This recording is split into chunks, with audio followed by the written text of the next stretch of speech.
And once we inquired, we were told that they were being held at the station, and the police had decided to hold them and release them initially on a token of 2,000 shillings. But we intervened and we said that if there is any money to be produced, it has to be accounted for. And that is why we decided that we are going to intervene as LSK and process their cash bail.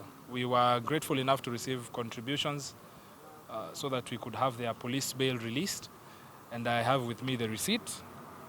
So it is confirmed that all the money that was paid to the police was received, and we can account for it. Good evening. Good evening. So my name is Okari. We received a distress call from one, we call him Prof, but it's called Dr. Ogola, that him together with other people had been arrested and they were being held. That was yesterday evening. So we expected that they were to be arraigned today at the Nairobi City Court to answer to charges and take plea. Unfortunately, they were not availed.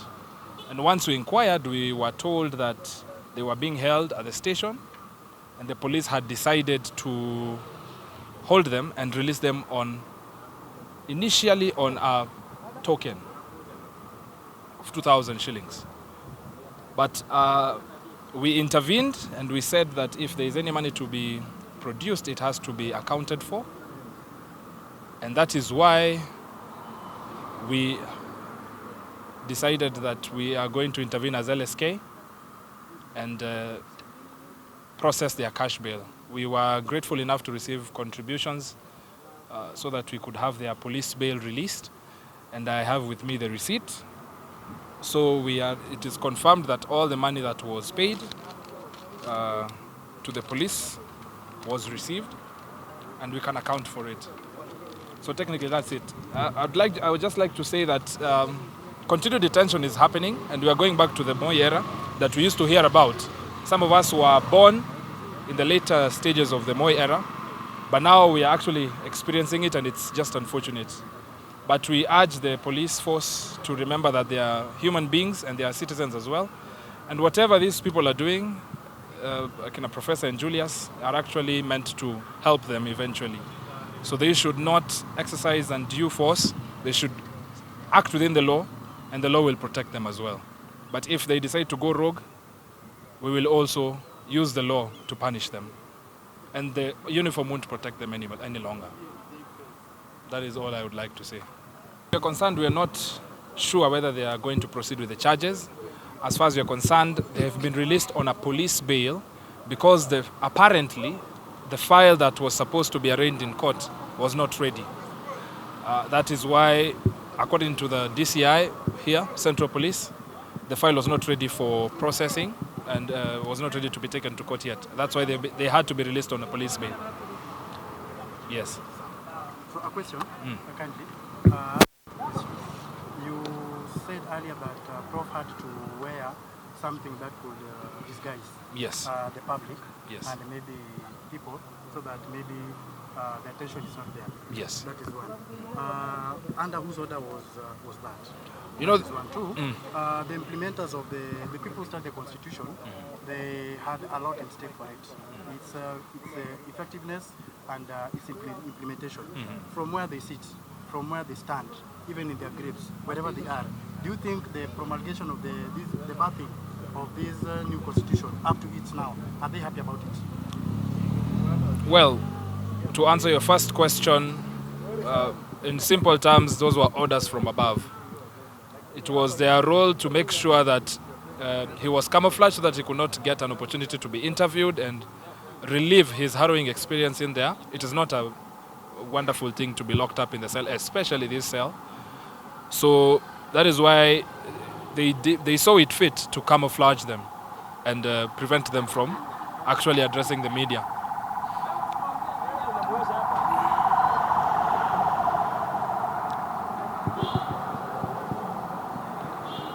Now, to your second question about the drafters of the Constitution, it is very sad that the same law that protects even the police officers is being violated in such a blatant manner.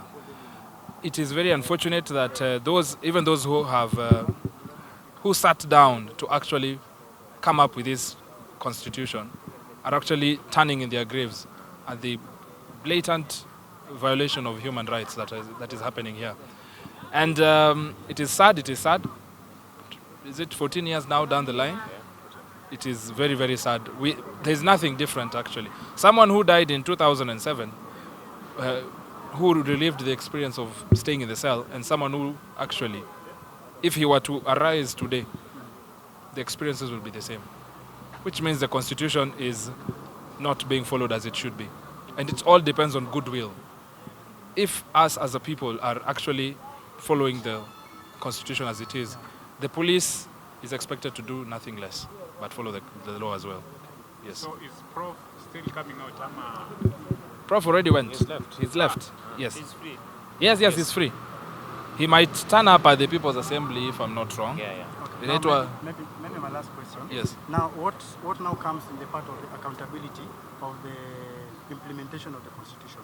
Because there has to be balances and checks at the end of the day. We have to be very accountable. These are documents that we're given to follow. So where do we have the accountability part of it? As to, okay, the accountability part of it on the part of the police or On the just... part of, on the Constitution generally. Yes, because the Constitution, it affects the executive, the Judiciary, and, yes. and even Yes. the citizens as well.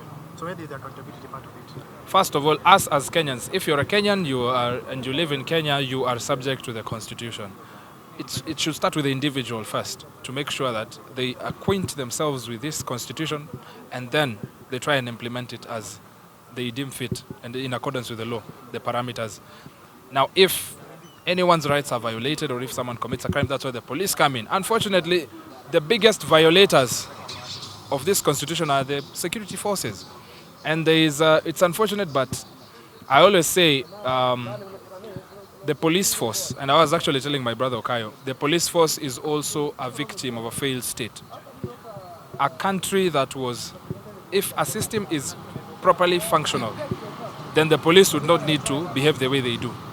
But unfortunately, because we have a failed state, they are forced to behave in a certain manner. But also change comes from them. So it starts with us as individuals, and then with time, even with this civic education, it will increase, and with time, we'll be able to teach everyone on how to follow this Constitution. Yeah. All right. All right, my name is Okayo. It's very unfortunate that on the day we are celebrating 14 years of our Constitution 2010, we are still experiencing unconstitutional acts by the police and other forces.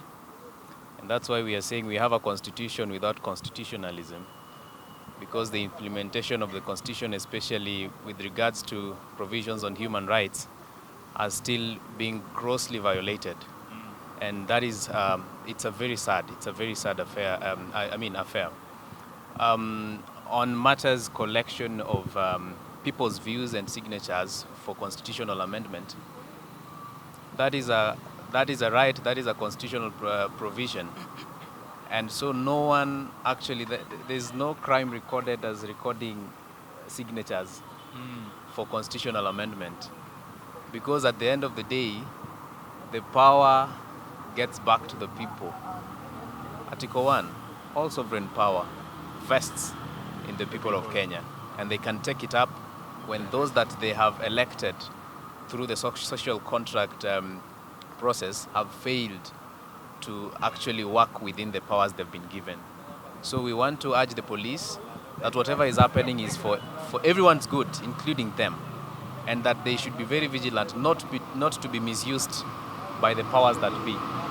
Otherwise, I am happy with the Law Society of Kenya team, represented by Okari, my friend here, and I am happy with all the other, interested parties, CSOs, comrades, and everyone else who's come out to ensure that our friends are out. And it is actually a violation of their rights for having been held in custody for more than 24 hours Without being arraigned. without being arraigned in court. So I think that is also something that needs to be checked moving forward. Otherwise, thank you, and the media, thank you so much for always being around to air these issues so that the Kenyans can see exactly what is happening on the ground.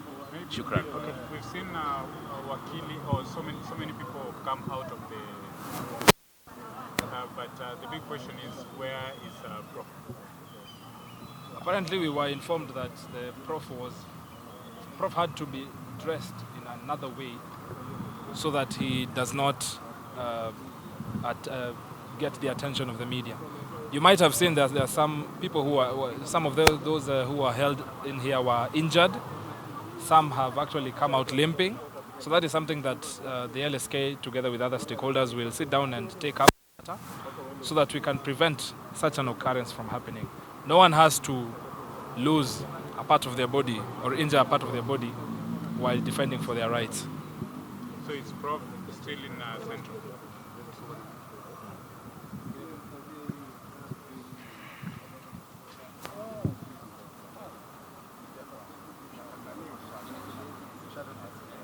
Oh.